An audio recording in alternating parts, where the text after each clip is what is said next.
So hello and a warm welcome everyone to our webinar on data resources and women's rights. We're very excited to have so many of you join us from 8 regions of the world and from many different countries, including Indonesia, Uganda, Brazil, Italy, Canada, USA, Argentina, the Democratic Republic of Congo, Australia, India, and so many more. My name is Leila. I am the membership coordinator at AWID, and before we get started, I just want to give you a quick overview of some of the relevant features of this platform, so to make your participation easy and comfortable for all of you. So first of all, on the right-hand side, you will see a control panel, and you can see an attendee list. The list is growing as I speak, and all the participants will be listed there. All the participants' microphones will be muted in order to reduce the background noise, but you will be able to comment in the chat box at the bottom. As well, specifically, you can ask questions using the questions pane, and you just need to type in your question and then click on send. At the end of the presentations, we will do a Q&A session and take as many questions as we have time for. Just so you know, we are recording the session and we'll be posting it along with some webinar highlights and resources on awid.org in the next few days.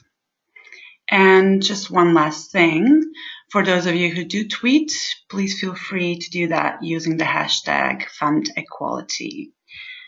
Now I would like to pass on the mic to my colleague Angelica, who is the Director of Feminist Movement Building at AWID and the main facilitator of this session. So thank you everyone, and we really look forward to an engaging session.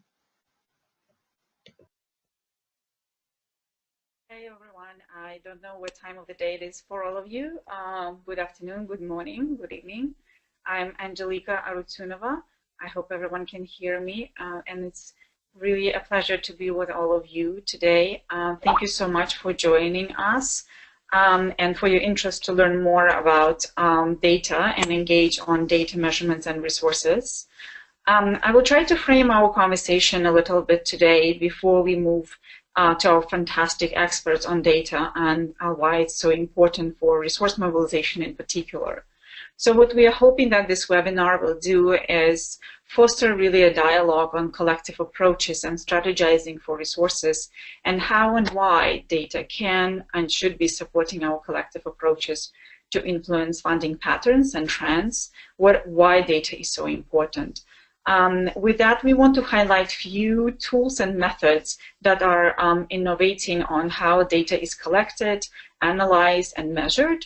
And interestingly enough, we want to show you different tools that have been created or used by funders themselves or women's rights organizations that are promoting that with the funders. So, and as Leila has said, we really want to create an active and collective strategizing, so we do encourage you to participate in the Q&A during and at the end of the session. And in terms of, the reasons why it is important for AWID to have these conversations, as you all know, the AWID Feminist Forum is coming up in September, and it is really going to be a space and part of the larger process of collective strategizing around the issues that are affecting our movements. And resources play a really important part in the strategizing and those conversations. So this webinar is part of the pre-forum engagement conversations where we want to foster a dialogue within the movement and with the funders about different topics that are really important for us to tackle. When we get to the forum, we will have the Feminist Resource Mobilization Hub that will continue deepening these conversations. So we hope to see many of you at the forum as well. In terms of the brief history of why this topic is so important to AWID and how we got to the point where we're at right now, probably many of you know that for over a decade now, AWID has been focused on resources and funding for women's rights, organizing from a quite political viewpoints of why it's very important for us to know where is the money coming from, where is money going, how is our movement being supported, and what are the issues that are being supported and which issues aren't. We really been looking for the last 10 years and all of this from a very kind of collective perspective. As you know, we've been doing surveys on women's rights organizations globally, collecting the data and information on how women's organizations have been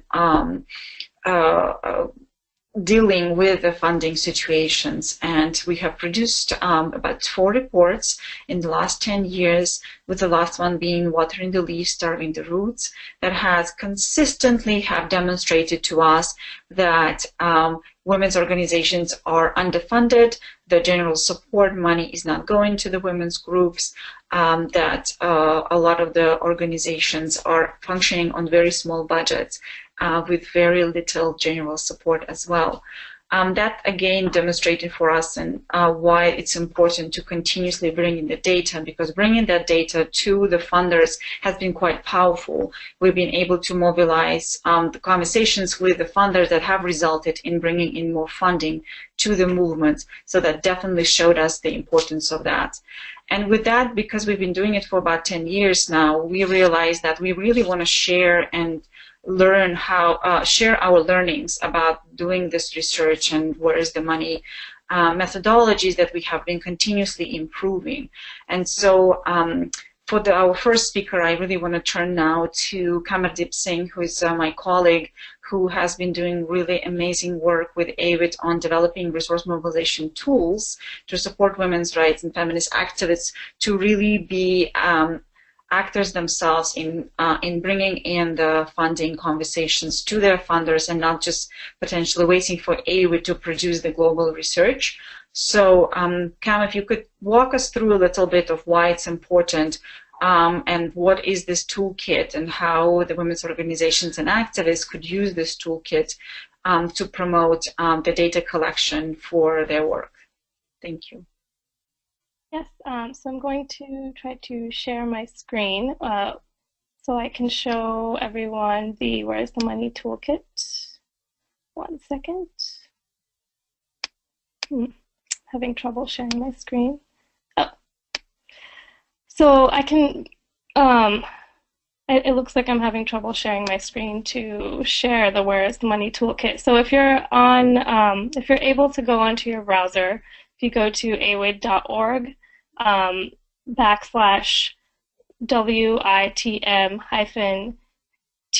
toolkit, it will take you to the AWID toolkit. So this toolkit, as Angelica mentioned, it builds on our 10 years of research experience, so over 10 years. So we've been conducting Where is the Money for Women's Rights research, and some of the requests our research has focused at a global level, looking at the global funding landscape. But after our research has been produced, we've gotten a lot of requests and a lot of people looking at what are funding trends for specific issues, populations, and geographies. So what we wanted to do was adapt our methodology so that, or create a guide so anyone could adapt our research methodology to apply it to these specific issues, populations, or geographies. It's in our research methodology is a comprehensive way of collecting and analyzing data from various funding sectors, and it gives you a bird's eye view. So rather than looking at funding for an organization at just an organizational level, it broadens the scope. So while funding is an issue for individual organizations seeking resources to function, we can broaden our scope and look at it as, where is funding being directed at a larger level, and how much of it is being directed to women's rights organizations, and what is the data saying about that? How can we be responsive? So our research has really allowed us to do that. As Angelica mentioned, once we've produced our research, it's been a really effective advocacy tool to influence funding decisions. So it was cited as when the Dutch government created the MDG3 fund of 82 million euros in 2008. Our research was cited as one of the reasons. Our research was also a driving force behind the Catapult crowdfunding platform, which has raised over 6.2 million for women's rights. So it's a really effective advocacy tool. So what we're hoping with this tool is that anyone can adapt this. You know, if you're looking for what are the patterns behind, for example, sexual and reproductive health and rights, you can adapt this toolkit to do this research and create an advocacy tool to take to funders and look at the funding patterns for sexual and reproductive health and rights, and do some really powerful advocacy. And also, you know, it's democratizing knowledge.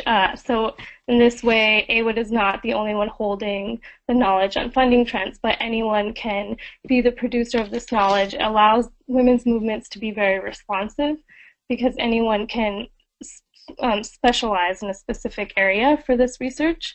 And then from a data perspective, this is important in the sense that you're looking at aggregate data collection from all these organizations worldwide, or if you're using this toolkit, several organizations focusing on an issue or a population or within a region, and it lets you get a bird's eye view of what's happening, what are those funding patterns, and how can you influence them.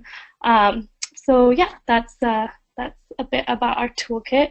I'm sorry I wasn't able to share the screen, but if you can check out the toolkit online, we have, I would say, I would really like to highlight the framing your research step that gives you it's the foundational step in developing your research. And then also you'll see the last icon is the ready to go worksheet. That's another step I'd like to highlight. After you've gone through the toolkit, if you can answer all the questions within the ready to go worksheet, it really lets you assess how ready you are to undertake the research. It also allows you to assess what your budget should be. So once you press submit, it'll give you a summation of all the estimated costs that you put into the worksheet. So it's very useful. So yeah, thanks.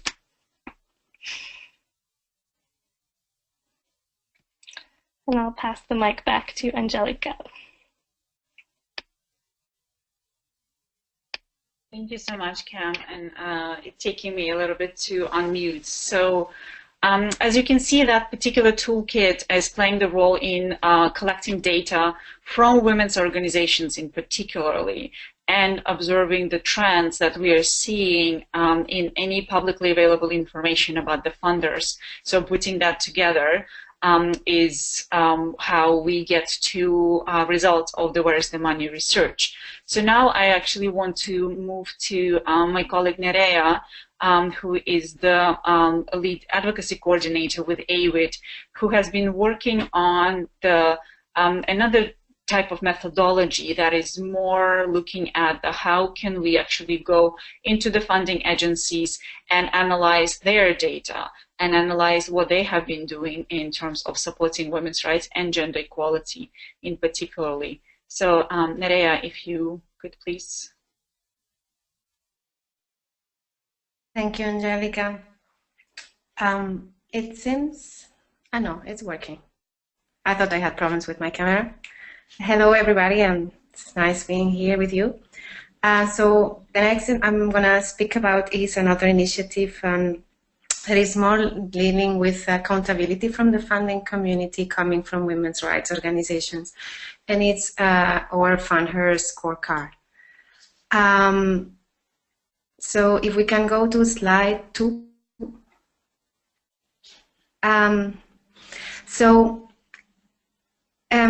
So there are many tools now that are looking at monitoring accountability for financing for women's rights and gender equality.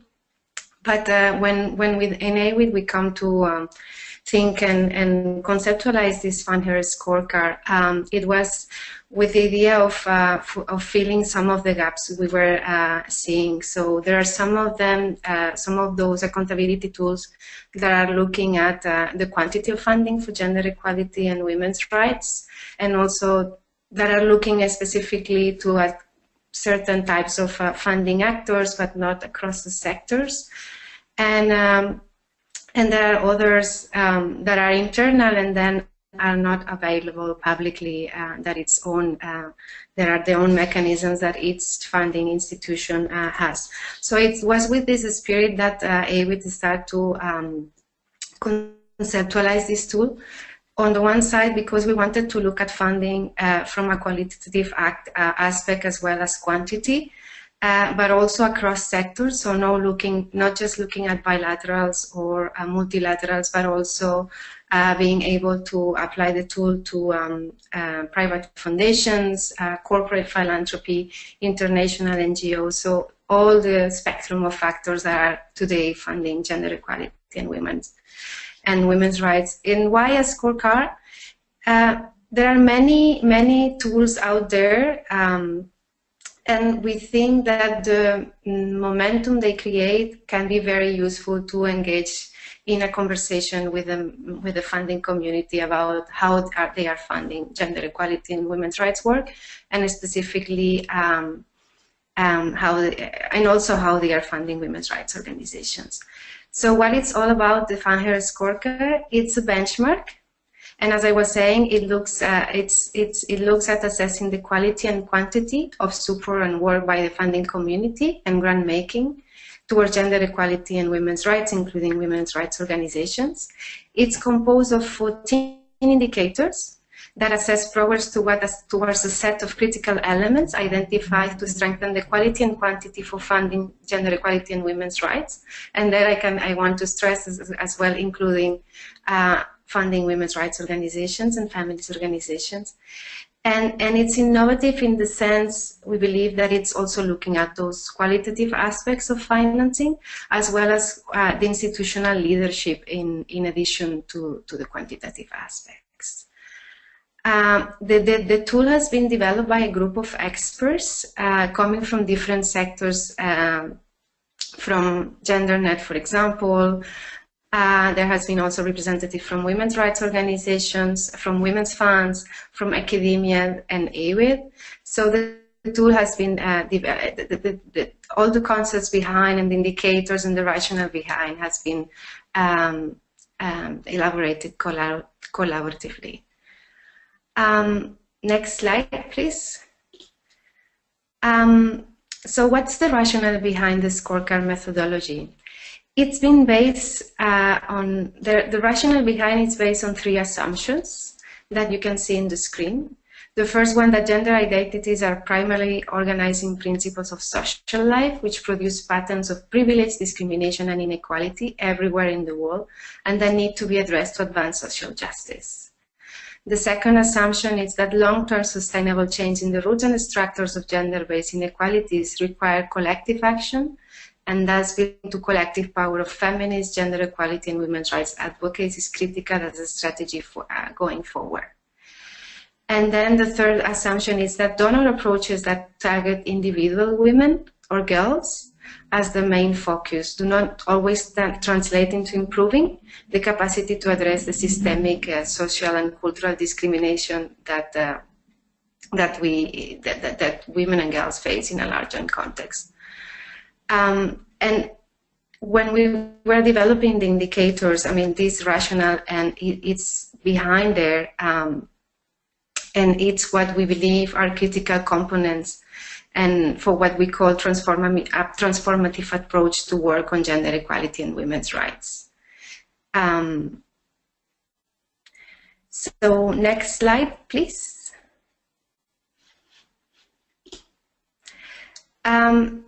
If we keep in mind the 3 assumptions that I just present, the Fan-Harris scorecard indicators have been built on 3 pillars. that form the essentials for resourcing effective, transformative, and sustainable changes on the root of inequalities based on gender and gender identity. So there is a set of indicators that are going to look at the qualitative aspects of resources for gender equality and women's rights. There are another set of indicators that are going to look more into quantitative aspects. And the third pillar is about institutional leadership for gender equality and women's rights. And in this slide, you can see the gears and this kind of sense of movement. The idea is also because we do believe that each pillar has an influence on the other, and it's that all coming together that leads to what we call transformative approaches to make progress on gender equality and women's rights. Next slide, please. So from the indicators, as I was saying, there are 14 indicators. 5 of them are looking on quantity of funding, including fund to target programming and mainstreaming trends in funding over the last 5 years, and the amount of funding reaching women's rights organizations and funds. So there you can find from indicators that are looking at the presence of mechanisms to track funding mobilized to work on gender equality and women's rights, but also whether those resources were decreasing, increasing, or stable in the last 5 years. But also another example would be, do you have mechanisms to track funding reaching women's rights organizations? Another set of indicators are looking at quality of funding, and they are looking at funding modalities that are known to support transformational change. And some examples would be the length of funding, whether the funder is channeling resources on 1-year basis or 3-year basis or 5-year basis. It's also looking at core funding versus project funding. Also, whether there's consultation with women's rights organizations in defining the strategies, M&E systems, including gender equality and women's rights indicators, etc., etc. And the 5 final indicators look at institutional leadership and internal mechanisms for embedding efforts to fund gender equality. And that also includes senior leadership with expertise on gender equality and women's rights, but also aspects of prioritization, transparency, being able to offer capacity building, having a strategy in place, etc., etc. Next slide, please. In terms of where we are now with the project, so the tool has been developed. That was the first phase of the project. And now we are in the research phase, and with the idea of applying the tool to 10 funding actors. So we are still in the stage of reaching out to most of them. We got a couple of confirmations from funding actors from bilateral and also from foundations. And we're still in conversation with other actors, whether they are willing to join us in this initiative and have the tool applied with them. Once we have the results, the idea is to launch an online platform where we will present the results in the form of traffic lights with some recommendations based on the outcomes that we have seen and the trends that the results show to us. And the idea is also that from there we can engage in a conversation with the funding actors that have joined us in this initiative to see how they can go more towards the direction of more transformational funding and work according to the principles of the scorecard. And later on, the idea is also to put the tool out for women's rights organizations, for feminist and women's rights organizations to use it together with some capacity building, so they can also adapt the tool and apply to their immediate funding community, so they can also engage in conversation with the funding actors surrounding them. So a bit similar with the Where is the Money for Women's Rights Toolkit. So the idea is really to democratize the tool, so more and more of us can lobby and advocate for better funding for gender equality and women's rights, including us, women's rights organizations. And also in the plans is to continue expanding the number of funders joining the initiative. So we are starting aiming at 10, and we are aiming at having results by the end of the year, hopefully. But I mean, year by year, we hope we can also increase the number of funders, but also by the fact that other organizations are also joining us with this initiative. And so what's the final goal of the Funders Scorecard? I mean, it's written there. What we are willing to build is a dialogue with the funding community in its diversity that leads to a shift in the funding policies and practices that better contribute to advance, respect, protect, and fulfill women's rights and promote gender justice. And I'm stopping there. Thank you.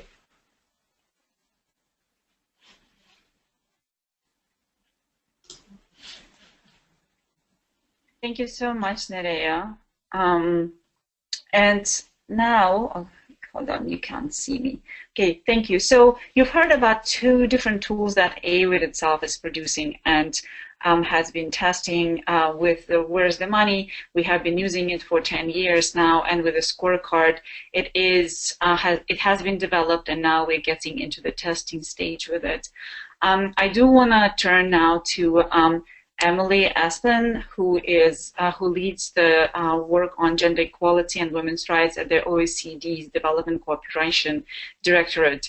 And Emily has a really long history of advancing bilateral donor agencies on their policies, advising to them on their policies on gender equality and working with women's organizations based in the Global South.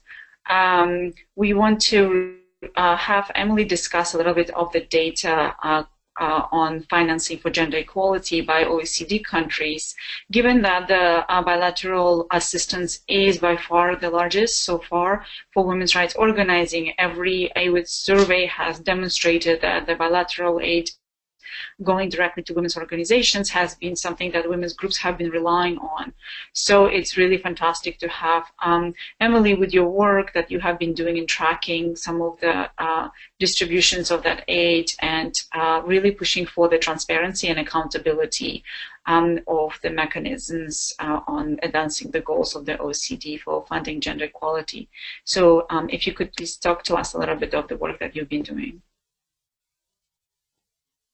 Angelica, thank you, and hello to everyone. It's a real pleasure to be part of this conversation today on an issue that is a real personal passion for me, funding for women's rights organisations. So thank you to AWID for the invitation and for bringing all of us, I think, together to share and strategise. And congratulations also on the fantastic new resources. So, Rosalie. Yeah, that is interesting. I work with the bilateral donors primarily through the Network on Gender Equality, which brings together the gender advisors in the various different bilateral agencies. And a big part of what we do is follow the money. So we've been publishing data for well over 20 years now on aid in support of gender equality and women's rights. And we use a tool called the donors have to report to us on whether or not it targets gender equality. And we use that to then publish data that shows which donors are giving how much to gender and women's rights. We also use a second tool, which is called the Women's Equality Organisations and Institutions Code, and that helps to identify trends specifically in donor support to women's organisations. We use this data strategically to try and push to increase transparency and accountability in donor financing for gender equality, and to try and increase the focus on gender equality within bilateral funding. So what I'd like to do today is just start by sharing some findings that we're going to publish in the next couple of months on resourcing for women's rights organisations. So please bear in mind that the data is still provisional. Based on the latest available data, we can just go to the next slide. Based on the latest available data, we found that bilateral aid to gender equality is at an all-time high currently of around $35.6 billion. That's in 2014. And you can see that this has steadily increased over time since 2010. Of this aid to gender equality, more than a quarter is channeled to civil society organisations, so about 28%. And this share has remained relatively stable in recent years, increasing just slightly in 2014, and you can see that from the blue line there on the graph. The other good piece of news is that there's been an increase in the percentage of civil society funding that's targeting gender equality. So far, so good. If you just turn to the next slide, we also found that despite these positive trends in terms of increasing aid to gender equality and increasing aid to civil society, the volume of aid that's going specifically to women's rights organisations has remained really tiny, just about $197 million in 2004. And remember, that compares to nearly $36 billion going to gender equality overall. And in fact, it's such a tiny amount that you can't actually even see it properly from this graph. It's the very tiny red bits at the bottom. The amount of aid to women's rights organisations has hardly changed since 2009, and that's in spite of the overall quite significant increase in aid to gender equality as a whole. So as a result, we're seeing that aid to women's rights organisations has been tracking downwards as a percentage of overall aid to gender equality, from a small 1.2% in 2011 to an even smaller 0.5% in 2014. So I think we can see that there's a problem here. If you go to the next slide, please. We also found that the vast majority of gender-focused aid that's going to civil society actually goes to international NGOs or NGOs in donor countries. Just 8% of the gender-focused aid that goes to civil society goes directly to NGOs in developing countries. And it's also notable, you can see it here from this graph, that while gender-focused aid to INGOs and to NGOs in donor countries has increased since 2012, gender-focused aid to NGOs in developing countries has actually dropped slightly over the same period. So in addition to analysing this quantitative data on resource flows, we've also been conducting interviews with gender advisors and civil society leads in donor agencies to try and get a better understanding of what's beneath the data, of their approaches to funding women's rights organisations, and also to get at this issue of quality of resources that Nurea mentioned. So we're still in the middle of these discussions, but I'm going to share some early reflections from these conversations with you because they might be useful for our conversation today. What was clear from our discussions is that there's often no coherent organisational strategy to guide donors in their decisions about funding for women's rights organisations. Some agencies, of course, are very decentralised, and decisions about funding for women's organisations are taken at the country level, often in the absence of any corporate position on how best to do that. Few agencies track their funding for women's organisations. We found that there's often simply an assumption that women's organisations will be among those civil society organisations that benefit from generic civil society funding streams. Women's organisations were described as being on an equal footing with other NGOs when it comes to competing for civil society funds. We found that in many agencies, funding to civil society is an explicit priority, but support for women's rights organisations in particular is less explicit. One thing that was encouraging is that there does seem to be increasing commitment and efforts by a number of the bilateral donors to scale up their funding to southern-based civil society organisations generally, for example, by spending more in-country rather than centrally, by making it compulsory for grantees in donor countries to work with or fund local partners, and by exploring new channels for reaching local organisations, such as, for example, the Amplify Change Fund, which has proved a very attractive funding mechanism to a number of the bilaterals. Of course, this stronger focus on local southern-based organisations is very welcome, but there isn't the same level of concern when it comes to funding for women's organisations specifically, and questions have been asked by donors about why women's rights organisations should have special treatment, any more so than any other local or southern-based organisation. In the conversations that we had with donors, a number of criteria or considerations have emerged that set clear parameters for who or what they decide to fund. Many of these criteria, I'd say, are less about data and more about managing the institutional constraints or arguably what you might call the perverse incentives that are inherent in the bilateral funding architecture. So I'm just going to share the key criteria that emerge from the conversations we've had so far. If you could just go to the next slide, please. The first issue that comes up again and again is this issue of perceived risk, for example, of financial mismanagement.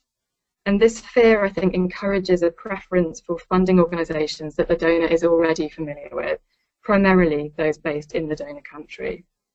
And we found that even the most sympathetic gender advisors expressed concern about how to identify the right Southern-based women's organisation to partner with. And I think it's true that there are valid questions about, just because an organisation is Southern-based, of course, it doesn't necessarily mean that it's well anchored or representative or indeed has feminist politics. It's also noticeable that where gender budgets or grants do exist at central level, they're often used to provide so-called catalytic short-term funding for so-called weaker organisations or for work that is considered more risky, rather than the larger, longer-term grants that enable vital expansion, scale-up and strengthening of organisational and operational capacity. Secondly, we heard a clear preference for organisations that can absorb large amounts of money. And this is driven by a pressure to keep transaction costs low, which of course disincentivises giving multiple small grants, but also by a pressure to spend in order to meet ODA commitments. And this incentivises support to the large UN agencies and INGOs while potentially crowding out some of the smaller players. One gender advisor explained to us that funding grassroots organisations is only viable if it's not going to lead to a proliferation of partners and an explosion of transaction costs. So some donors are looking, for example, to the UN funds, such as the one on violence against women and gender equality, as possible channels to keep transaction costs low, while at the same time doing better at supporting local and grassroots women's rights organisations. A related consideration is being able to deliver impact, and that will come as no surprise, quickly and at scale. And this again is driven partly by domestic political environments and public and media hostility towards aid spending. Here, I think perceptions of weak organisational capacity of Southern organisations, for example, to report in a way that meets donor requirements, can affect funding prospects. And several donors noted that building capacity of Southern organisations can be time-consuming and require extra resources that they often just don't have. They also raised questions about whether women's rights organisations can deliver transformational change at scale. So I think this is possibly an issue we might want to take up in our advocacy. Donors underscored that they want to see their money going towards a particular funding outcome, not the infrastructure of organisations and movements. They like to retain control over their money. So there's, I think, a preference in some cases to invest in donor funds rather, for example, than women's funds, where they would have to relinquish some of that control. And they also want to use their money as leverage to influence the international system. So, for example, incentivising funding UN agencies. So I think, in short, as you can see, women's organisations, especially those in the Global South, are really not faring well against the criteria that donors are using to make their funding decisions, which are very much determined by technical more so than political considerations. For me, these conversations that we have pointed to a number of areas where I think collective advocacy could be valuable. So I just want to end by sharing some suggestions here. If you could just go to the next slide. I think firstly, we can demand better data on how money is spent on gender equality and who receives this, including how much reaches Southern organisations directly and indirectly, Southern women's rights organisations. And I think when donors don't have the answers, then we can insist on better tracking systems to monitor this. And I think someone else said earlier, of being able to track, the power of being able to track the data. I think secondly, we should push for a policy or a strategy or some kind of coherent organisational approach to funding women's rights organisations.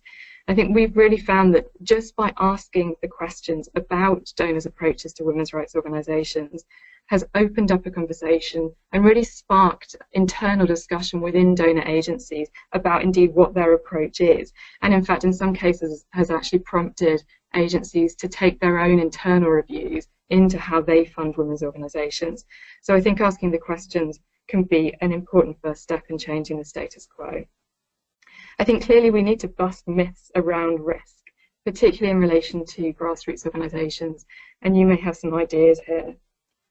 Certainly we need to push for different criteria to determine whether or not organisations get funding, away from these technical bureaucratic considerations towards more political ones, whether organisations are contributing to socially transformative outcomes, whether they have a track record in women's rights, whether they are from or well connected to the grassroots, for example.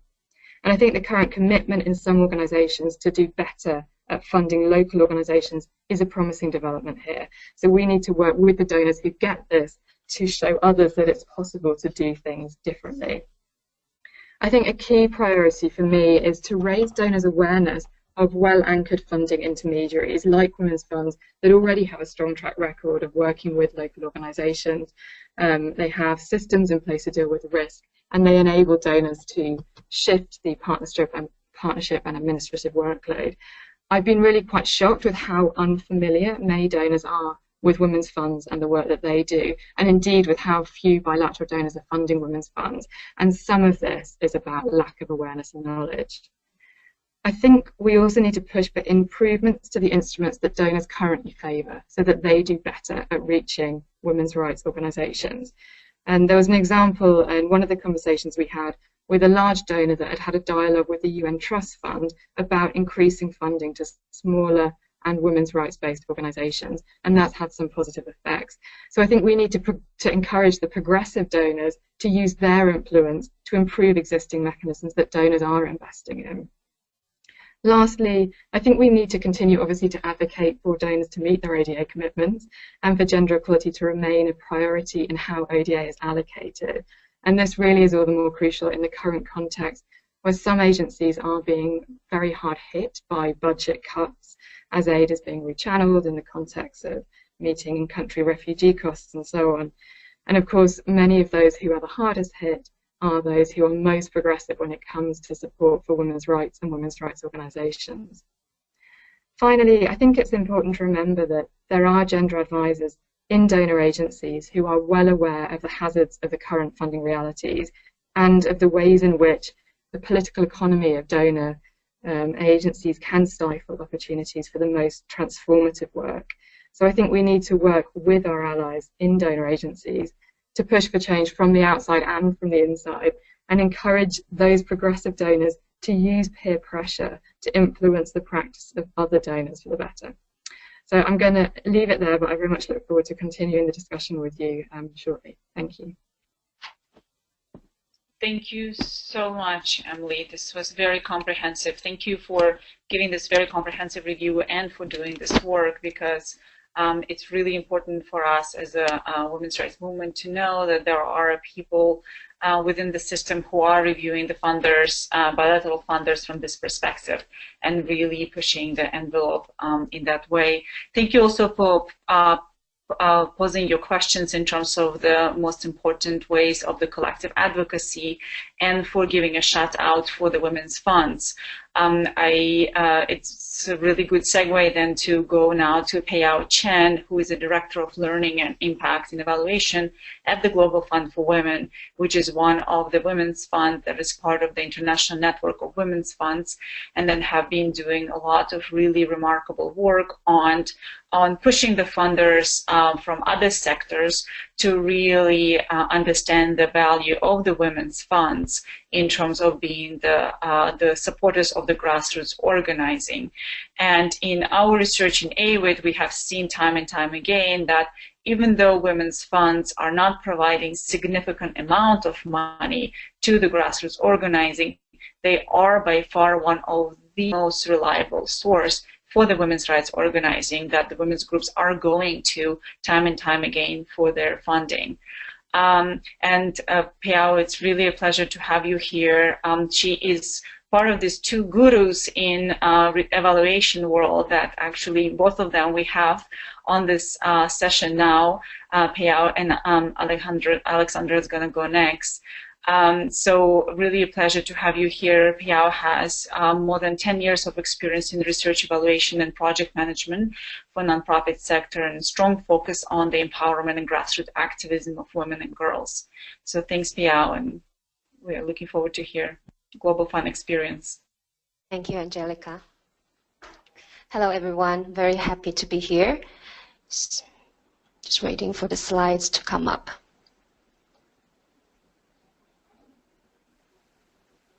Great. So as a Women's Fund, we are both a funder and a grantee. So I'm going to be speaking about our perspective from that position, and I'm going to share with you some of the data we have been able to analyze from our the most round of application. Next slide, please. Just a little bit background about Global Fund for Women for those of you who are not familiar with who we are. So we are a public foundation that gets money and attention where it will make the biggest difference in the fight for gender equality. Next slide, please. Currently, we focus on 3 broad thematic areas: ending gender-based violence, economic and political empowerment, and sexual and reproductive health and rights. We use our global networks of more than 2,000 advisors and partners to find, fund, and amplify the courageous work of women who are building social movement and challenging the status quo. Since 1987, Global Fund for Women has invested in nearly 5,000 grassroots organizations in 170 countries, helping to win rights for millions of women and girls. Next slide, please. One of the key aspects of our grant making is to support women's rights organizations that are hard to reach. We provide core funding, flexible core funding.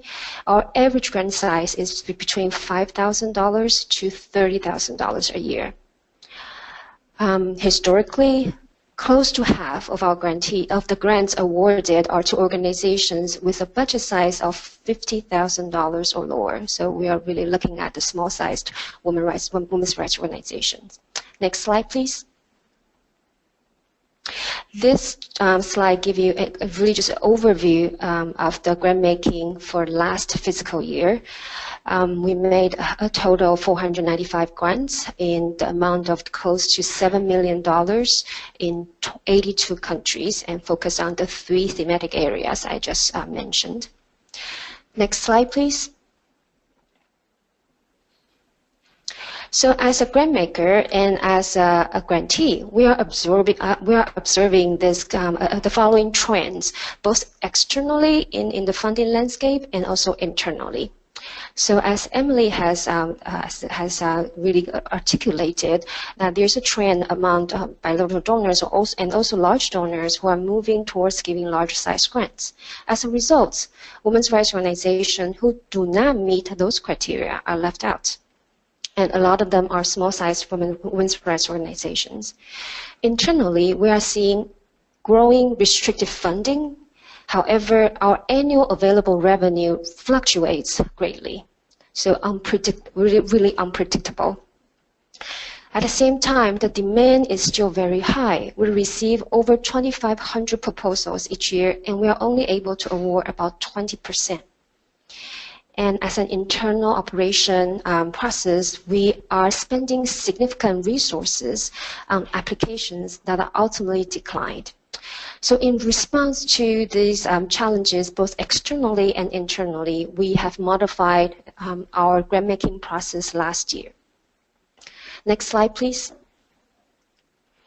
The grant-making process we designed follow these key values. We want to respect applicants' time. We know it takes a lot of time and resources for women's rights organizations to prepare a proposal. We want to remain open, meaning we want to provide opportunities for organizations who we haven't heard about, haven't funded, to have the opportunity, so that they have the opportunity to apply. But at the same time, we want to balance openness with efficiency. this in terms of our internal operations and our allocational resources. We want to be transparent. We want to clearly communicate our criteria, our timeline, our available resources, the chances of an applicant to receive grant, so that they can make the decision on their own whether to apply or not. So this new grant-making process utilizes a two-step application process. Profile is the first stage, and then proposal. So organizations who meet our basic criteria, eligibility criteria, can submit a profile that just asks very basic information about the organization, kind of the mission, the key strategies, the kind of work they do, their focus area, their organizational budget size in terms of categories, and their age, really basic information. And based on that, we invite small groups of organizations to submit a full proposal. Once an applicant submits the profile, their information will stay in our system, so that the next time when they apply, they don't need to submit a new profile. They just need to update certain information that has changed. We will continue to use open calls and also in combination with specific requests for proposals. On our website, we communicate clearly our criteria, priorities, and timelines. Also, as part of the transition process, we moved to a new technology system that links application, grants management, and monitoring evaluation in one place. So what I will share with you is some really preliminary analysis based on the profile data. Preliminary because we are still in the process of reviewing the profiles we have received. So next slide, please. In terms of interest and demands, we received more than 3,000 profiles when we opened. They are submitted from 100 countries. And these are the chart shows you the distribution by region. Apologize for the acronym. So the 5 regions are Asia and the Pacific, Europe and Central Asia, Latin America and the Caribbean, Middle East and North Africa, Sub-Saharan Africa. And the chart on the right shows you how what kind of country they are submitting from. So priority countries are the priority countries that Global Fund for Women has identified on the website. As you can see, we still receive a quite substantial number of profiles from countries that are not on our priority list. But this kind of shows you the interest and demand from the field. Next slide, please. We saw that, so we are seeing that almost half of the so on the left side, that 8% of these applicants were funded in 2015 or 2016. Quite a young organization, and we have a pretty wide range of organizations applying. Some are really have been established a long time. In terms of budget size, almost half of them have really small budget size, under $30,000. Next slide, please. Language is usually one of the barriers for organizations to submit an application. So we operate in 5 languages, as you can see. 35% of them submitted in a language that's non-English. We also saw that 73% of the applicants have not received funding from Global Fund for Women. 5% of them requested confidentiality, indicating that they worry about their security, safety. Next slide, please. Just in terms of the issues they are working on, we're seeing, and this has been well known, that women's rights organizations work on intersections of issues. So we asked them to identify their primary theme and secondary theme, and also tertiary, the third theme they are working on. So this is kind of the first overview of the results. Among the 3 impact areas, you see that organizations, 47 selected freedom from violence as their primary theme. And we're seeing that 81% of them work on more than one issue. Next slide, please. So how are we using this data? the data really help us better understand the interest and demand, which is one of the factors we use to when we do planning for grant making allocation. So this is really concrete result to help us think about next year in terms of grant making plan. In addition to the application data, we are also looking at efficiency data. Efficiency meaning the time it takes to review a profile, the time it takes to review a proposal, how user-friendly it is for our program officers to review the information that's captured through the process, and as well as whether the information captured from grantees are sufficient and high quality that allowed our program officers to make decisions about grant making. So that's, I didn't present the information here, but that's some other data we are looking at. We're also looking at how competitive, because one of the value we strive to achieve is respect for applicants' time. So we want to look at how competitive our process is, how are we wasting people's time.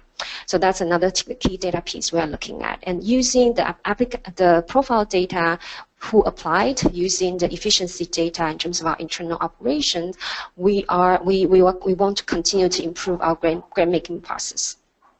Additionally, based on after we finish the profile review at the end of July, we'll be able to see kind of the pool of eligible women's rights organizations that we want to mobilize resources for. That would really give us a really concrete idea of where how to target our fundraising in order to mobilize resources for those organizations that are really strong, do good work, but have a hard time to access money. So I'm going to stop here. Thank you.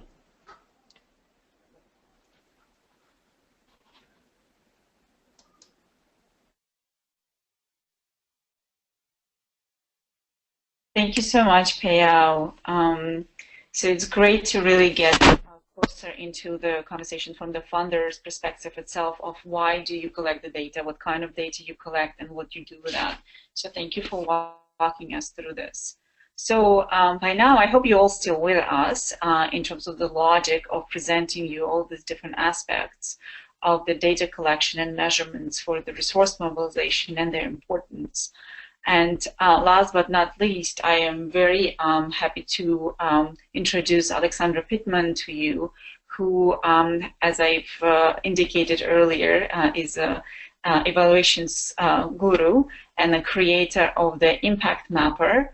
After many years of working with many women's rights and human rights and social justice organizations and networks, and over 10 years of experience of working with diverse donors and international organizations, particularly around the evaluation tools, Alex has created this tool that is bridging the communication process between women's rights organizations and the funders, and really looking at what needs to be measured, how it needs to be measured, what needs to be collected.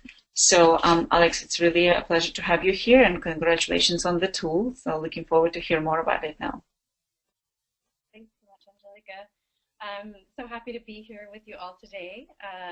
Perhaps we can bring up the slide. So I'll be speaking today about Impact Mapper, and Impact Mapper is a new online software tool that tracks, aggregates... Alex, I'm sorry, you're a little soft, so if you can get closer, we can't hear you really well. Is this better? A little better, thank you. Okay. Yeah, so Impact Mapper is a new online software tool that tracks, aggregates, and visualizes social change data and stories. And this is an all-in-one, user-friendly data analysis and visualization tool. So it serves a variety of different functions. It serves as a story repository. You can do qualitative and quantitative analysis. Data visualization is built into the software product, and we also have storytelling tools and features built in it as well. Perhaps you can move to the next slide now. Now, Impact Mapper can be used by any nonprofit organization, evaluator, or donor that works in the development and social justice space, and anyone who wants to get more out of the social change data or stories that you're collecting right now. And our aim is to bridge the monitoring and communication functions in an organization and really allow organizations to track and communicate evidence-based trends more effectively and be able to communicate that impact to the communities that matter, to the stakeholders that matter, and to donors. in effective ways. So Impact Mapper was developed to address a number of key gaps in issues that we're seeing in the women's rights space and more generally and broadly in the social justice and international development sector. One of those issues is there's tons of unanalyzed stories right now, stories or qualitative data in the form of grantee reports, interviews, focus groups, etc. So we want to be leveraging that data in more effective and efficient ways. One of the second gaps we're seeing is most of the data that's related to longer-term social change and transformative social change interventions are not easily captured in quantitative indicator form. They typically are told through stories or are brought out through interviews and all this rich qualitative forms of sharing information. And so because we're not able to pop a number at the end of our reports and say this, this number of people have had this shift happen, we're actually missing out, many organizations are missing out on getting important funding because they're not able to communicate as efficiently and effectively about their impact. And then the third gap is that there's also need for monitoring and evaluation capacity building at both the organizational level and the donor level so that organizations can get more out of the data to learn what's working in terms of their social change trajectories, make better decisions, and of course be more strategic about what data is being collected. So I'll go through each of these gaps in a little bit more depth, and then I'll show you some of the existing visuals that we have stock in the software product, and then we can open up for questions. So in terms of the data right now, as I mentioned, there's tons of data being collected. In my work as an evaluation consultant, I've worked with very small grassroots groups in Morocco to foundations to very large multilateral groups like UNDP. And in every organizational context I work in, it's pretty much the same issues. And I'm sure many of you see this as well in your own work. That's that there's tons of rich stories being collected. Maybe you've been doing that through most significant change methodology. Maybe you've been working adapting with outcome harvesting. Maybe you've just been doing interviews with stakeholders or doing ongoing monitoring calls with your grantees if you're a donor. But there's so much rich text data out there or videos or pictures that could be analyzed for social change trends. But right now, the existing products out there and tools to quickly and efficiently and easily tap those qualitative trends and can turn those qualitative trends into quantitative data, they just aren't easy to access for most of us. So the tools out there right now are primarily in the academic sector, things like in vivo, Atlas TI, hyper research. These tools, it takes a long time to get data in, they're not user-friendly, and once you actually do go through the process, if you have engaged in them, you typically get text data out, which isn't very beautiful and it's not really easy for us to use. So we have to do a lot of transformation of that data. So it seemed there was a real need for a tool that was specifically targeted to the sector and that helped organizations quickly and easily pair their theory of change information and outcomes and allow them to tag any outcome and text data they had with the outcome data to quickly get a sense of what are those change trends happening in the information they have now related to impact. The second issue that we're seeing in the sector really is related to most of this long-term change information being hard to capture in quantitative indicator form. And this can result in funding asymmetries, with funding being directed to projects or organizations that have the ability to show that shorter-term quantitative impact and metrics. And that means that sometimes those groups that are tackling the deeper issues of injustice, the deeper issues of norm change that's going to take decades perhaps to see, might not be getting as much funding as those groups that can show that quick quantitative change metric after a year. So there is a huge need to also kind of lift up and value the type of qualitative metrics, the storytelling metrics that are being used right now by many women's organizations and many donors to apply some quantitative techniques so we can actually get a better sense of what those changes look like over time. And a lot of this work and interest has stemmed from my own work on some of the feminist monitoring and evaluation work that I've been doing with AWID over the years, as well as in my own consulting work. And that's really, how do we take storytelling data and look at the inherent trends underlying that data, and then track that over time so that we can do some comparisons with other quantitative data. The aim is also really to privilege qualitative data and put it on the same level as quantitative data, and to really help organizations transform that data into compelling trends and visuals that are helpful in the sector in communicating to donors and other stakeholders. The other trend we're seeing right now in the sector is a rise, especially in the past decade, in the interest for evidence-based programming and evaluation. Now, typically this is done, now people are engaging external consultants often to come in and do this work for organizations.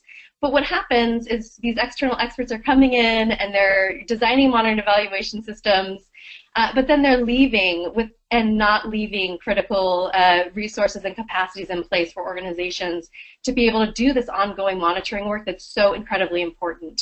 So we really want to be, Impact Mapper is not just this software tool. We also have it built into the system, capacity building tools for staff to be able to learn how, how to collect data, how to tag data, how to feed that information back into learning loops internally so that we have a closer loop that's closed between program development, implementation, evaluation, and learning so that we can continue to improve our systems and processes and programs as we're moving on through different projects. And the ultimate goal of this whole project is really to transform the process of reporting and monitoring and evaluation and really reduce the time that it takes for nonprofits and donors to process all this information, and also to help organizations be more effective in learning what's working, what's not working, and how to improve for the future. So we can move on to the next slide. So Impact Mapper is very flexible in terms of what it can do, and it can be used in a variety of different ways. One of the options, if many of you are already using and collecting most significant change stories or doing any sort of analysis of outcomes, you can very easily put that into the system and then track them according to your theory of change outcomes. You also can use the product to do any sort of analysis on interviews and focus groups. Donors can use this to track grantee reports and monitor their progress. Women's organizations and other nonprofit organizations can use this to track progress in their projects and outcomes. I've used this with clients to do meta-evaluation to see, what is, across a set of projects, what are some of the common high-level collective outcomes that are being communicated and have been achieved. I also say, recommend that organizations use Creative Project in the system just for collection of great stories of impact. So in one place you can tag all those data and all those stories or quotes that are really, really strong and communicate an impactful message of how you've been contributing to change over time. So you don't have to be searching through a million different file folders to have, to go see this story, changes in women's leadership or so on. So there's a variety of different ways that people are using the software program right now. And again, it allows you to take your qualitative data, turn it into quantitative data so that you can then compare that and visualize it along with other quantitative data that you have. And so right now I'm going to show you briefly just a few of the visuals that we have in the software to give you a sense of some of the visual ways that we're able to provide organizations with more beautiful and compelling ways to communicate their impact. And then we'll kind of end there. So the first map you see here is an interactive map. And this map is instantly created once you enter grantee information. If you're a donor, if you enter grantee funding information, if you're a nonprofit organization, once you've entered information on your project. And so this map will pop up if it's interactive. So if you hover over a country, the country's name will pop up, the number of organizations or grantees working on in that area, the top 3 issues that are being focused on will come up, and the total amount of funding for that country.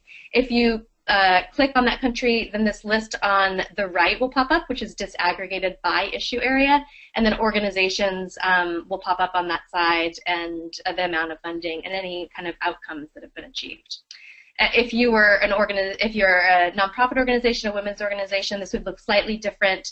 typically you would be maybe having individuals that you'd be asking, to participate in some of your data collection exercises. And so the list on the side would be individuals and some individual demographic data about them and any outcomes that they had shared. And the next slide. We also have in place, this is another visual that's instantly created. You don't have to do anything to get these, except for enter basic data to be able to have access to these visuals. One of the things we really wanted to do in this tool is to make it as easy as possible for groups to be able to have compelling visuals that communicate different aspects of their change work without having to spend tons of time transforming data, working with existing visualization tools that take a lot of time and energy. So we really are trying to focus on getting you the most beautiful product in the shortest amount of time possible so that you can spend more time, with the actual work that matters, which is the strategy work, which is the implementation work, which is really monitoring that information and learning from it to make those programs better. So this, at the donor level, this chart will show you regional distribution of issues and how much money is going to those certain issues.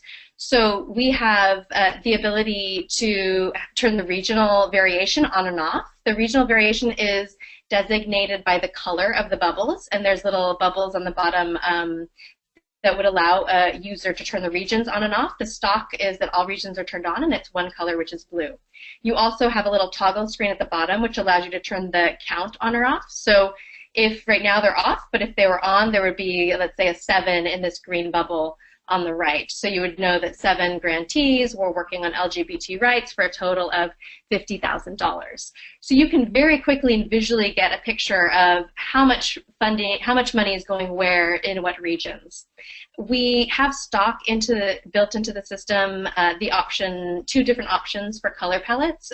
The option you're seeing now is the dark color palette, and then we have an option which is the light color palette, which is a white background with more grays and blues, so a little more conservative as well. So if you can choose which sort of presentation you would like to have. The next slide.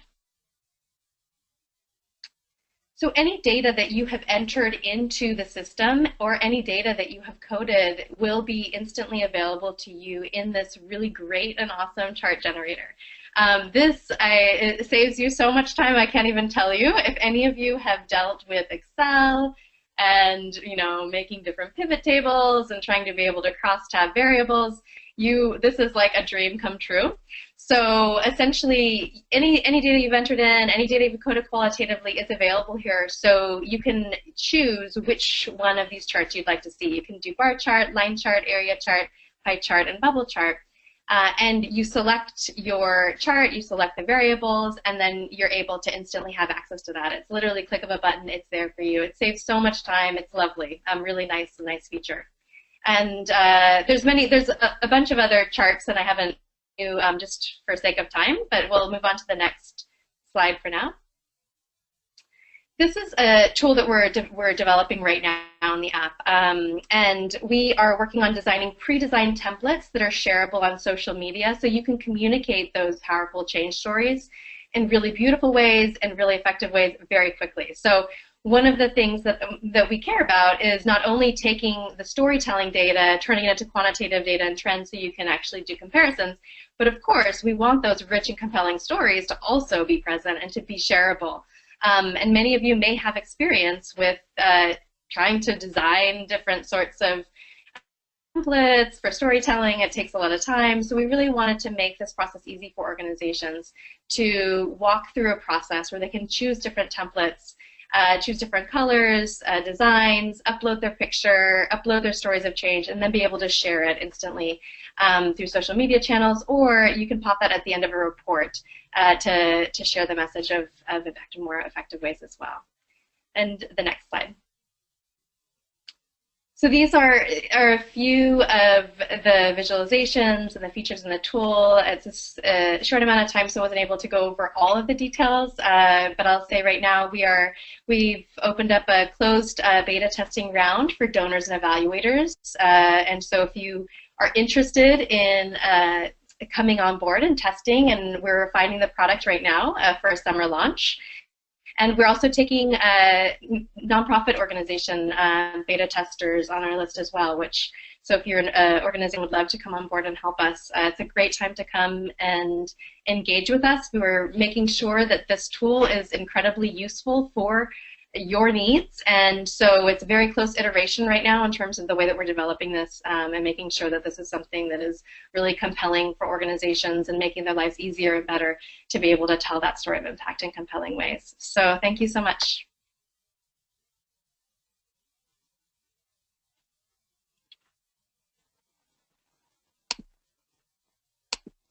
Thank you so much, Alex. It's been very comprehensive and useful to see the tool. I hope everyone else like to see that as well. So this concludes a very in-depth kind of look in different tools from what AWID has been doing, and then the OECD framing, as well as from the funders and from impact mapper perspective. I want to pass it on now to you, Kamardeep, to see if we have some questions to address from the participants of the webinar. And not only questions, if you have some of the comments in terms of the ideas for us to take forward, or maybe some concerns about the tools that we are presenting, or some additional tools that you may know of that are working on data collection for impact on and measurements of why it's important to resource women's rights organizing, please also post those comments for us as well, so we can all collectively engage in the conversation. Cam, up to you. Everyone, so we'll start the Q&A session right now. So we have collected a few questions as the webinar was going on, but if you have any more questions, please enter it into the questions box or the chat box. First, I'll start with a few logistical questions that came up. We'll be recording the webinar, so you'll have access to the recording afterwards. And a few of the PowerPoints will be available, specifically the Fund Her Scorecard PowerPoint and the Global Fund for Women PowerPoint. The other PowerPoints, because the data is preliminary, those won't be available, but you will be able to see all of the presentations on the recording.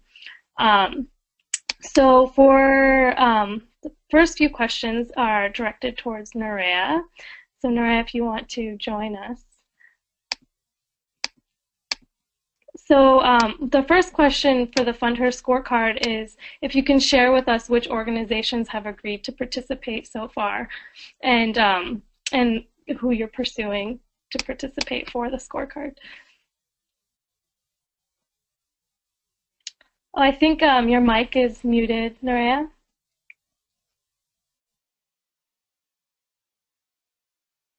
Okay, there we are. Yeah, so for the first round, for this 10 initial funders, we reached out to three actually. So it was bilateral organizations and agencies, private foundations, and then a corporate philanthropy. And from those, so for bilateral agencies, we have been in touch with SIDA Sweden, with Norway, with the Netherlands, and DFID. So far from these four, we know that SIDA Sweden is on board, and the Netherlands, and we are waiting for DFID. And for Norway, they tell us not for the time being, because it didn't fit well in the current strategy, but maybe later next year. And with DFID, we're still in conversation. With private foundations, we have approached them through a coalition of private and public foundations that is called POWER, Philanthropies Associated for Women's Human Rights. So I don't remember exactly, but the latter is POWER. And yeah, we have been in conversation with them, and yeah, we're still there. And then for corporate philanthropy, we have approached only one institution, and this is Levi Strauss Foundation, because their yeah, because it has been an actor and champion supporting women's rights organizations from this sector, and they say yes. And yeah, we're starting enjoying with them. And is it possible for you to share the scorecard itself? I can screen it if I can share my screen. Let me see.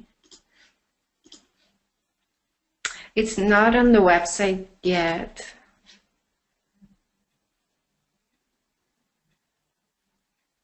So let me see. And while Norea tries to share her screen, I just wanted to remind everyone that you can ask questions in the question box, but also you can tweet any highlights using the Fund Equality hashtag. I don't know how to share the screen actually, sorry. But maybe later Leila, I send it to you, so maybe you can do it from your computer.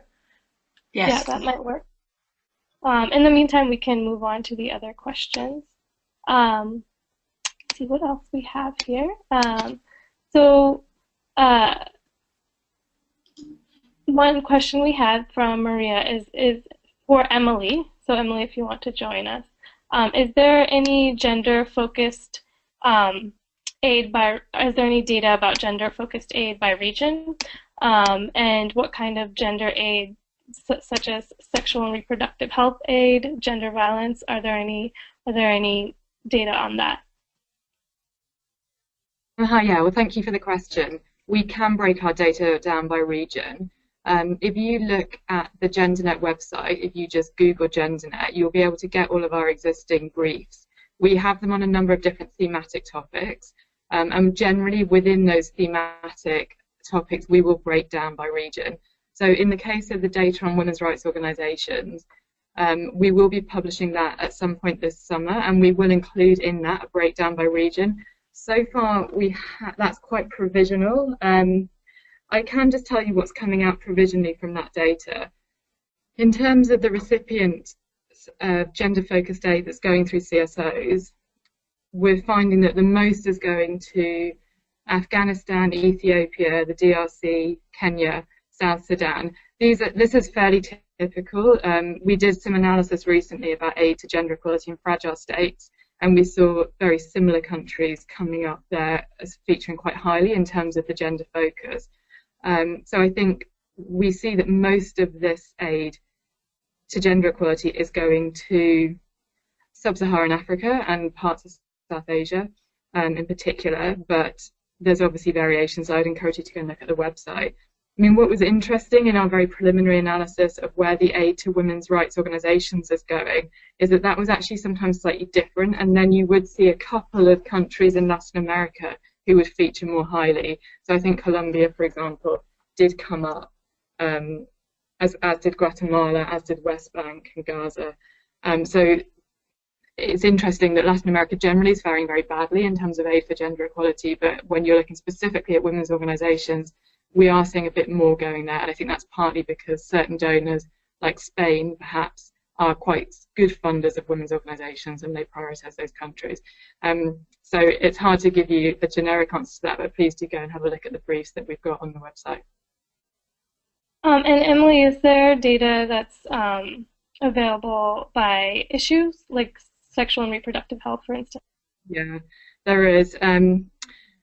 Maybe I'll tweet these later so you can have a look at them. Again, they're all on the website, but we did, for example, in the run-up to the SDGs negotiations, we did a briefing that looked at all the different key sectors and where aid to gender equality was going. What we found generally was that most aid to gender equality is going to the social sectors of health and education. We found there were significant funding gaps in relation to aid to the economic and productive sectors, where very tiny amounts were going to gender equality. And actually we are about to publish new data on that as well, which will come out even sooner, maybe within the next month. In terms of sexual and reproductive health and rights, that's been another area where there's been a really persistent funding gap. We found that basically the trend has been completely stagnant in terms of aid to sexual and reproductive health and rights There's been a slight peak in the last couple of years, so hopefully that's the start of a sort of newly upward trend. But it's an area that we've also had quite a lot of concern about, and in fact we've seen that there's been a tracking downwards in the trend to sexual and reproductive health and rights as a sort of proportion of the overall. So again, look at the briefs on the website. We do break things down thematically, but the three areas that are particularly concerning are women's economic empowerment, sexual and reproductive health and rights, and sort of the peace and security sectors also fare very badly. We don't, unfortunately, currently have aid on violence against women and girls. That's one of the key areas that we're missing.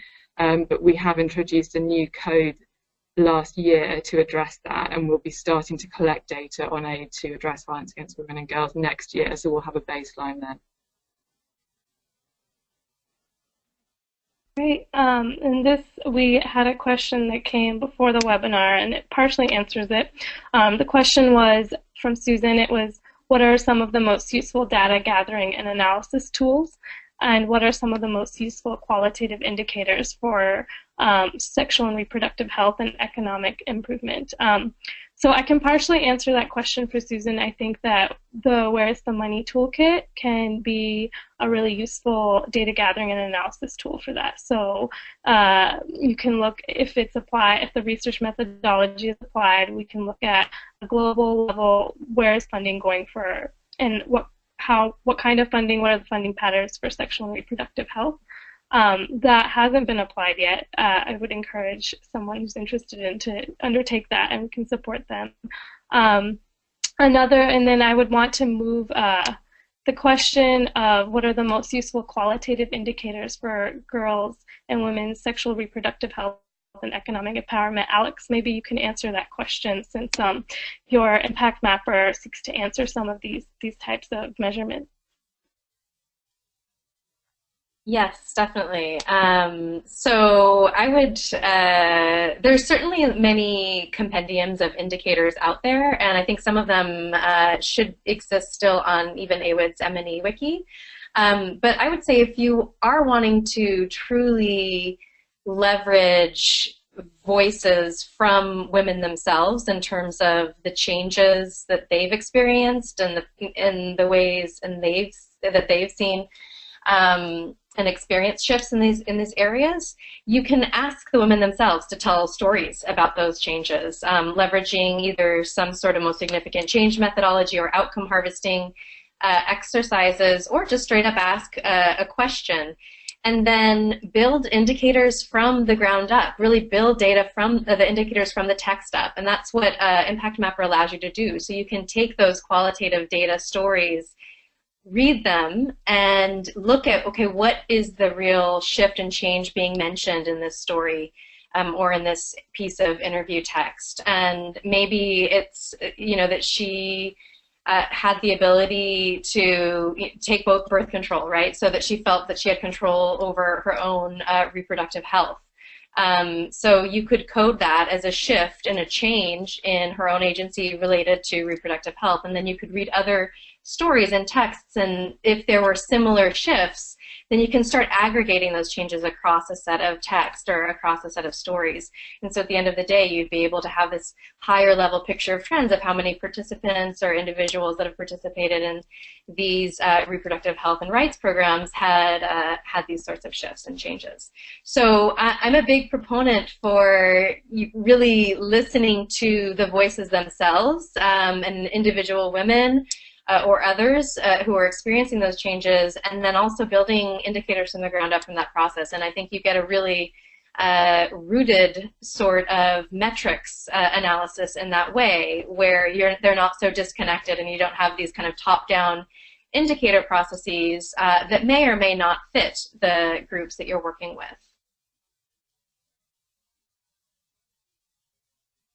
Thanks, Alex. Oh, sorry. Is somebody speaking?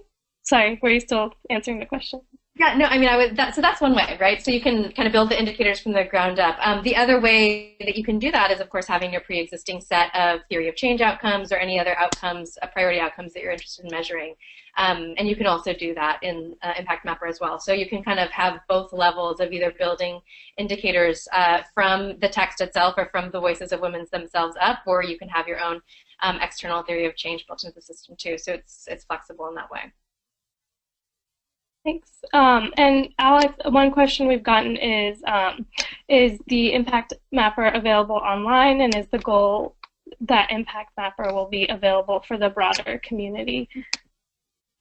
Yeah, so this is an online tool. The aim is to free up all of the space on your hard drive, and you can put all your report data, any interviews, anything related to your data analysis in one place online, so it frees up that space on the hard drive, and also you can work from anywhere. But this is a private account, so it's not public. You have your own private account, no one else can see your data, and then you decide if you want to share some of the charts or some of the visuals externally, but you have complete control over that. And you mentioned beta testing. Is it available now, or you're still developing the tool? No, if you are a donor or an evaluator, we have open beta testing rounds, and we have some great organizations that are working with us to help refine the tool and make this as awesome as possible. So if you are a donor or evaluator, definitely get in contact now. And if you are a nonprofit organization and you're interested, in the next few weeks we'll be starting to open up rounds for nonprofit organizations as well to become beta testers, and we're going to have a more public launch end of the summer, beginning of the fall. So yeah, definitely get in touch. Email me at alex@impactmapper.com if you'd like more information, if you'd like to see a fuller demo, or would like to be on the beta testing list. Great, thanks. And we'll be sharing contact information. So if anybody has continued questions for the panelists, we can continue those conversations. So back to Emily, we have another question for you from Anne Clark. She is a gender advisor in the South, and NGOs are concerned about how funding is distributed by donors within their bureaucracy that tends to stay there with no tangible results. She wants to know if you have looked at this aspect of donor funding when tracking funding. Can I just ask for a bit more about what she means by it staying within donors' bureaucracy? Yeah, and if you can type into the chat box or into the question box and maybe expand on that. Let's see. Don't know if she's... Okay, we back to that question so Anne can expand on that. We have a few more questions for you. Another question, Emily, is how do we encourage more donors to increase funding towards grassroots organizations despite their capacity issues? Okay, well, I mean, I think firstly, as I said, I think it is encouraging that there is a recognition among some of the donors that this is really critical and that something needs to change in the way that they give their funds. So I am seeing shifts in terms of some of the donors I've spoken to saying they are now, as a result of evaluations they've done, they're going to be channeling more money directly to the Global South rather than spending it in the Global North.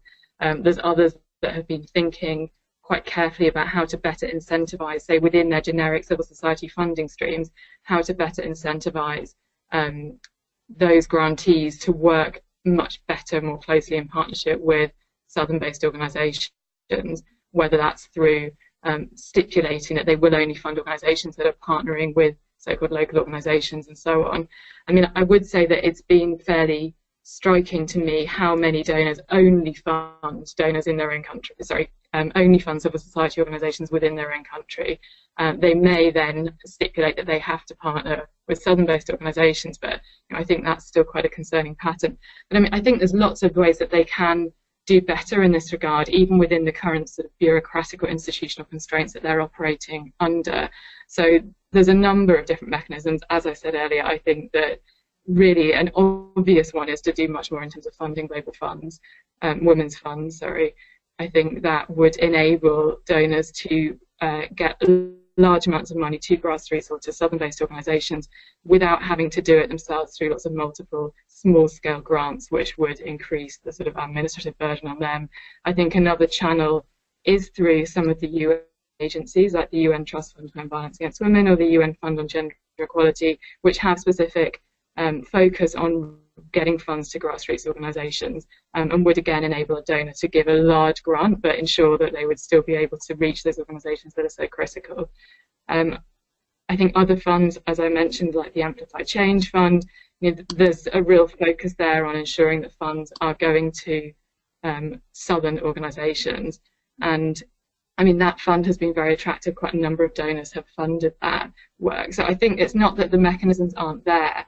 I think it's really often that some donors haven't thought very much about this. So I think we need to keep on pushing and keep on asking them questions about how they're going to ensure that their funding is reaching the organisations that can make the most difference. Thanks for sharing that, Emily. So Peya, one question we have for you about Global Fund for Women's work is that you've collected this data. Fund for Women is also in a unique position as a women's fund and as one of the major women's funds in the world. How is Global Fund for Women positioning itself to use this data to influence other funders and mobilize resources? So I think, can you hear me? We can hear you. Okay, great. So I think we are doing this, we can do this in multiple ways. Based on the kind of the interest and demand we're seeing, so at very kind of at the fundraising level, we are doing outreach and with targeted donors to raise the money to meet the demands what we are seeing. Kind of the year by year we have the data to show that this is the demand on the ground, that these are the women's rights organizations that are doing really important work that aligns with all of our priority areas, that we can kind of match up the funding opportunities with the needs on the ground.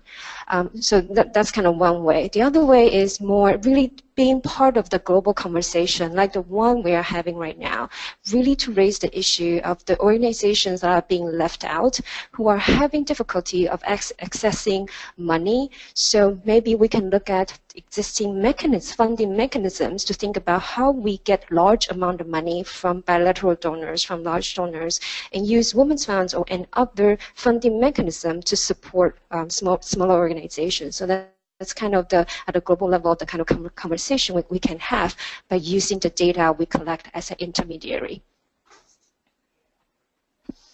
Thanks for sharing that. It's very informational. So I just wanted to give everyone a heads up. We're getting a lot of questions, so I'll try to go through as many as possible, but we may not be able to answer all of them. So what we'll do is collect all the questions and see how we can disseminate the answers afterwards. Some of these questions are also good for, we may not have answers, they're good for discussion as a movement. How can we strategize together? One thing I wanted to do is Maria Eugenia Olmos has shared an initiative in Argentina, and she wants to let the rest of the participants know about it. It's an initiative in Argentina about gender and philanthropy, and it's a gender perspective. It's approaching philanthropy from a gender perspective. You can access this at elasphilanthropia.org. I can share this in the chat. And the initiative is a starting point that Maria feels can be improved with feminist experiences feeding into it. And so she wanted to bring that to everyone's attention. Let me just share the link to the chat box so you can access the website. So Emily, going back to the question we had where we wanted to, from Anne, she was able to expand on it. So let's just revisit that question. I think so I think the question is there any research or data being done on how funding gets distributed to governments, local governments, or I think national governments and then gets stuck there. So I'm guessing foreign aid that goes from OECD donors to global South governments. Is there any research that shows how it's being used effectively and if it gets stuck there? Yeah, I'm afraid we don't have that research. We haven't done that ourselves. We do track how much funding goes to women's ministries. As part of the Code on Women's Organisations and Institutions, part of that looks at aid to women's civil society organisations, and part of that looks at aid to women's ministries. So it's useful for us, again, to sort of track actually how small that volume of aid is. But in terms of the question about aid getting stuck in government ministries and then not getting beyond that, I'm afraid that's not something that we've got, although I think it is research that would be very useful. I still think that's a great question for all of us to consider in ways that maybe we can think about doing research or ways we can track this. It is a very relevant question. So moving on to another question. Let's see what else we have here. Emily, another question for you is, what sort of quality assurance mechanisms do DAC members use for the gender markers? And that's a very good question. We're actually in the middle of a process at the moment working with DAC members to find ways to improve actually the consistency in the application of the gender marker, to make sure that the data that we're then generating from the marker is as accurate as possible and is consistently applied across donor agencies. We've done a survey of a number of donors on that exact question. Actually, it was one of the issues: what are the quality assurance mechanisms that you have in place? I mean, one of the things we found is that I think often there aren't that strong quality assurance mechanisms. Our statistics people here in the OECD do sometimes do spots checks on the data, or if we notice things in the data that seem surprising, then we will go back and have a dialogue with the donor about that. In terms of what they have within their agencies, I mean, the data tends to be initially marked by the project officer, sometimes in dialogue with the gender advisor, sometimes there's some engagement with the monitoring and evaluation team. In terms of actually them doing a really substantive review of how they are, of the data that they're reporting to us, that's not happening that much at the moment. So it's one of the things that we're trying to encourage through this process that we're doing at the moment. And we'll be having a conversation at our next annual meeting of the GenderNet, which is in October, precisely on sort of ways forward with the gender marker to improve the way that it's used within donor agencies. So I guess I'd say watch this space, and if you have suggestions, then do get in touch, because it's very much a live conversation for us at the moment.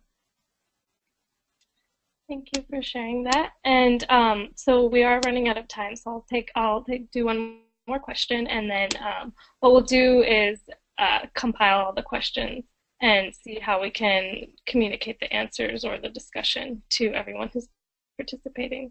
So the last question we have, it's for Alex, and the question is, can you suggest some particularly useful sources of indicators to measure changes in gender norms or girls' empowerment?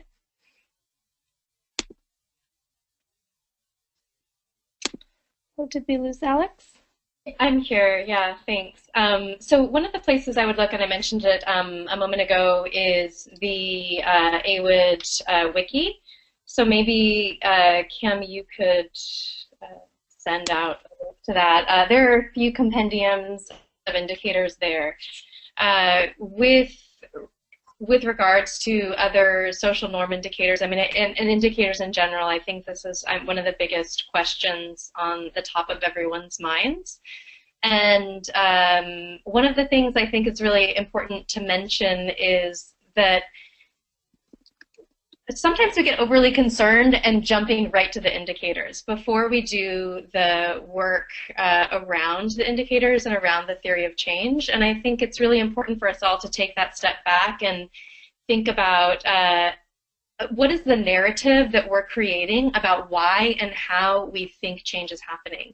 And if you get really explicit about what the problem is from your perspective, defining your role and value added in addressing some subset of that problem, highlighting what are the strategies with which you as an institution and organization are going to be using to address these changes, and then highlighting what are those outcomes that you hope to be achieving.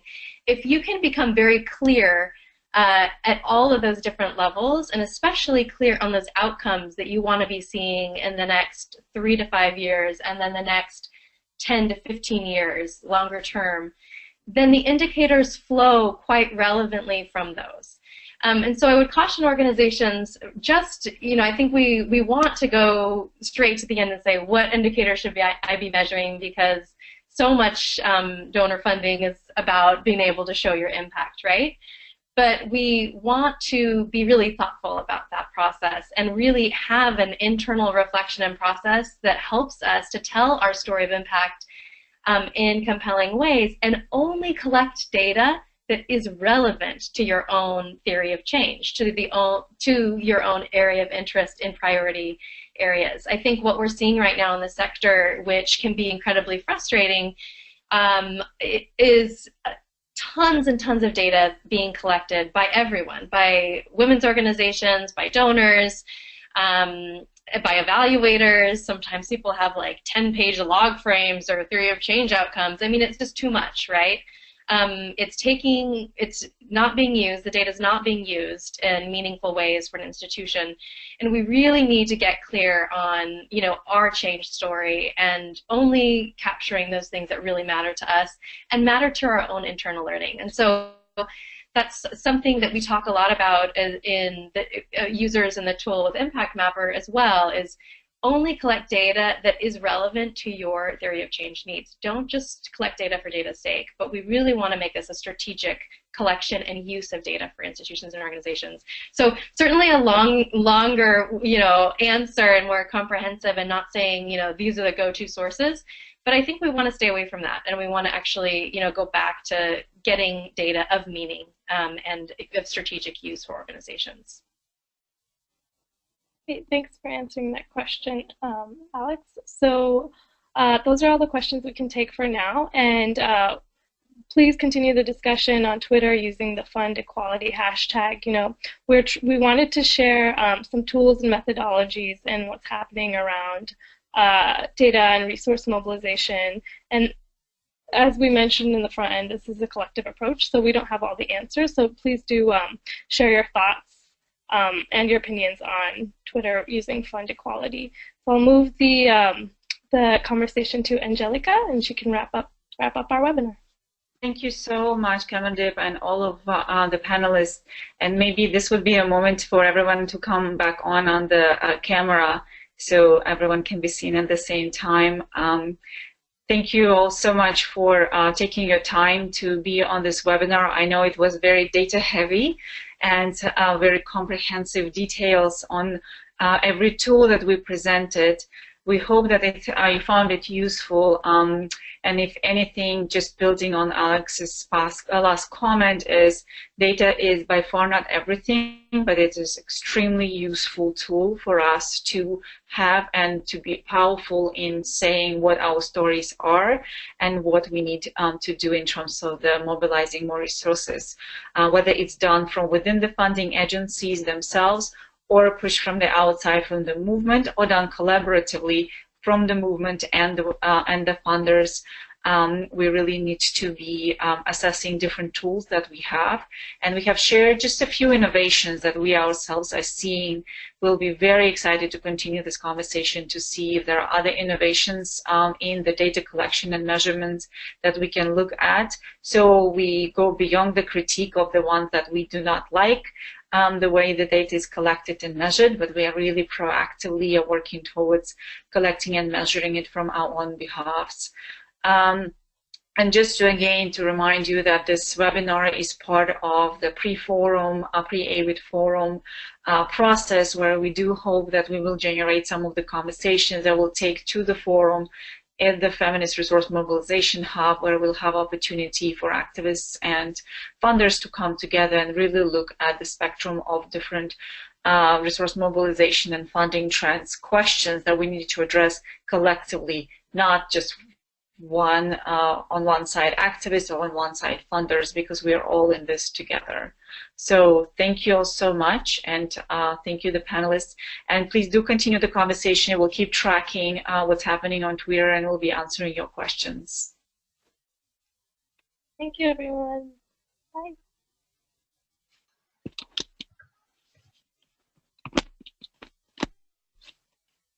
Thank you.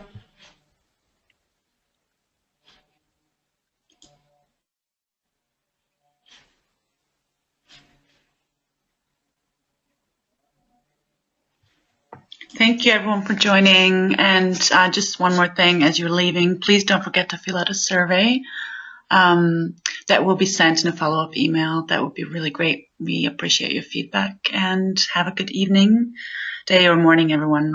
Bye.